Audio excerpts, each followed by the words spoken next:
Welcome to this set of videos about tendon and ligament biomechanics. I'd like to thank Daryl Thalen, currently at the University of Wisconsin-Madison, who put together the first draft of these slides several years ago.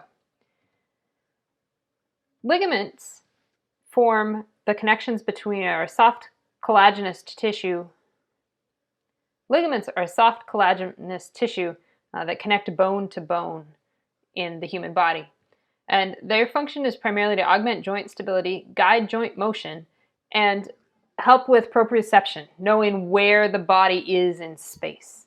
Tendon, by contrast, which often gets lumped together with ligament when we're talking about tissue mechanics, are slightly different. They connect muscles to bones, and they are primarily to transmit muscle forces to the skeleton, also to promote joint stability, and to store and return elastic energy. They also provide force feedback to the nervous system via the Golgi tendon organs.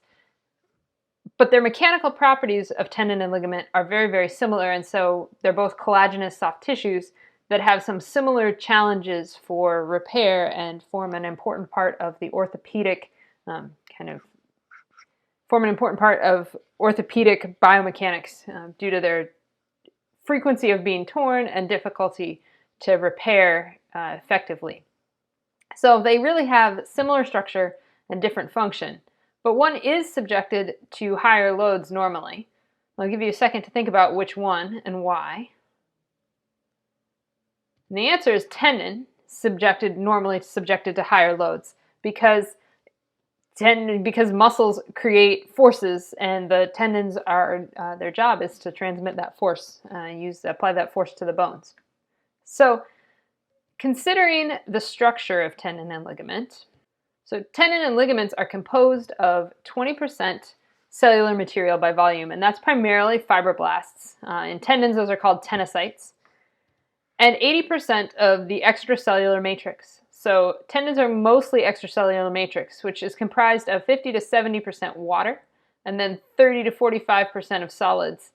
Those solids are primarily type 1 collagen, between 60 and 80% type 1 collagen, and then elastin and proteoglycans form the rest of that kind of mixture, the solid. When we talk about the mechanical properties of tendon and ligament tissue, the molecule that we're most commonly talking about, or the part of the tendon that we're most commonly talking about, is collagen. Collagen is the most abundant protein in tendon, which is why we're talking about it, and it's made primarily of collagen molecules, tropocollagen.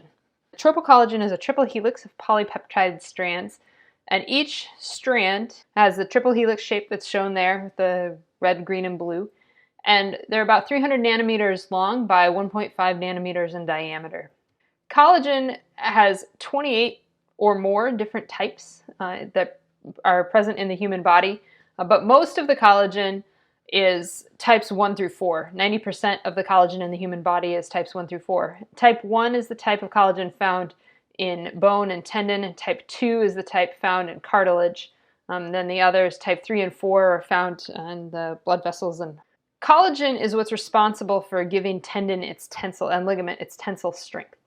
So it's a very important part of the tendon and ligament. Here's a picture of the collagen fibrils and this repeating kind of structure that you see as they join together in a staggered pattern to make up the fibrils.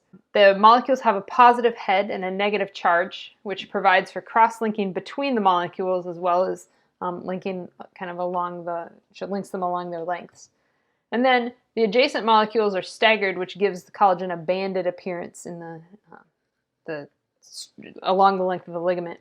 Proteoglycans mixed in with this bind most of the extracellular water, which makes the matrix a structured gel-like material and provides lubrication between the microfibrils. So collagen fibrils can slide past each other a little bit, which is really important, again, for their mechanical properties and how they... Proteoglycans are a large complex molecule with a core protein, a strong negative charge, and they form the filler in most of the ECM and help to regulate the movement of molecules through the matrix.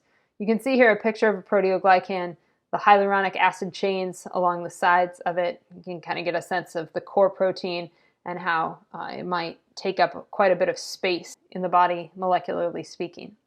Inside the tendon and ligament or in between the collagen fibrils, are tenocytes, which are responsible for mechanotransduction in the tendon. So that's providing information about force transmission for the proprioception in the body.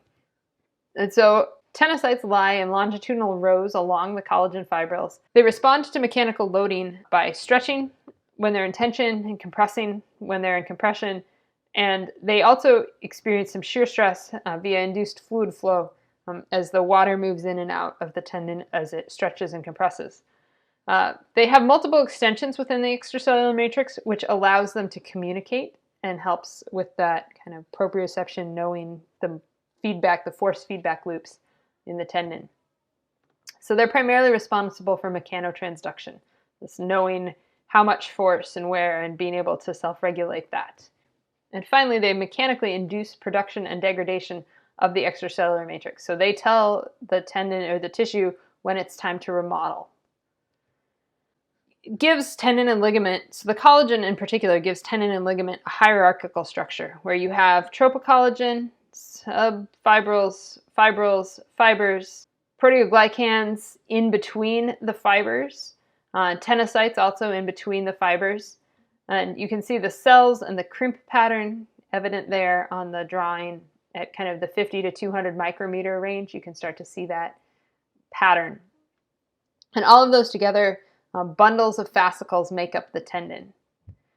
One thing to note about tendon is that it's not particularly vascular. Tendon is slightly more vascular than ligament, but in general, both of them are avascular, which means, as you can see in this picture here, where the blood vessels have been stained with India ink in a human flexor tendon, that there's just not a lot, especially when you compare it to the bone that we were looking at last week, where each osteon had a blood vessel in it. So blood vessels are very prevalent in bone. There are lots of places, and bone remodels really well. Tendon and ligament have very little vasculature, and as a result, they don't tend to remodel very well. And that's one of the challenges of orthopedic surgery, is figuring out how to repair tendons and get them to grow.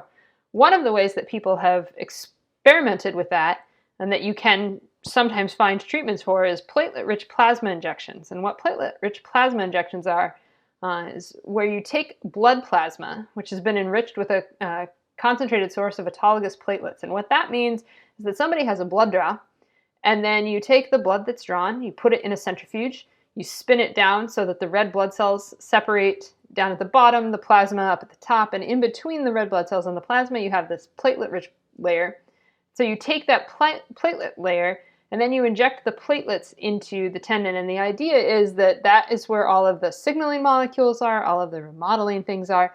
And so putting that into the tendon, theoretically, will induce healing or stimulate healing. So it's been used a lot of places as a technique in orthopedics and plastic surgery, in nerve regeneration. Its efficacy is a little bit uncertain. There are studies ongoing, but you can have it for quite a bit of money, and you may know people who have had PRP injections, maybe for tennis elbow or for Achilles tendonitis, things like that. It's a pre-surgical intervention that in some cases is certainly tried to help people heal without needing surgical intervention. Finally, as we think about the structure of tendon and ligament, it's important to note that ligaments and tendons insert into bone, ligaments on both ends and tendons at the end away from the muscle. And that happens through a process of ossification, where you start out with the parallel collagen fibers in this micrograph here, the ligament. This is in this case a ligament, but ligament and tendon behave the same. And then those parallel collagen fibers gradually turn to unmineralized fibrocartilage as they get close to the bone. And then they turn to mineralized fibrocartilage. And then finally, you get to cortical bone. And so it's really a continuous process, like the collagen fibrils transform very kind of gradually and smoothly into the bone, which is, again, one of the challenges if you have to replace a tendon or a ligament, of how do you get your graft, your replacement, to integrate with the bone in a strong way. So The mechanical properties of tendon and ligament depend heavily on the structure of tendon and ligament, and we'll talk more about that in the next video. See you there.